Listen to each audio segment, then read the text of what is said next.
Hindi pipirma si Senator Ping Lacson sa BICAM report. At tama naman siya.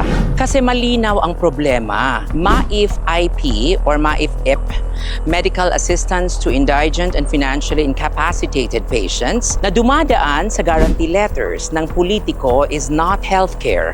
It is patronage. Sa mga guarantee letters na ito, nakapaskil ang mga mukha ng mga politiko.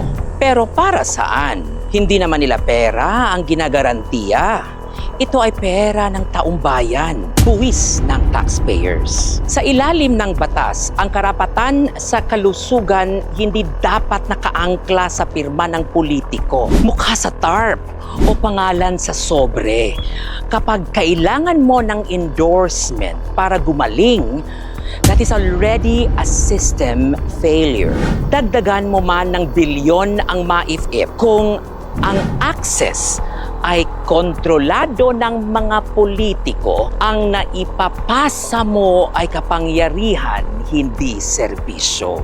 And that is corruption in its most refined form. Kung seryoso tayo sa indigent Filipinos, i-consolidate ang pondo sa PhilHealth. Palakasin ang zero balance billing para kahit sa private hospitals, may dignidad ang pasyente. Walang pakiusap, walang palimus, walang mukha ng politiko sa pader.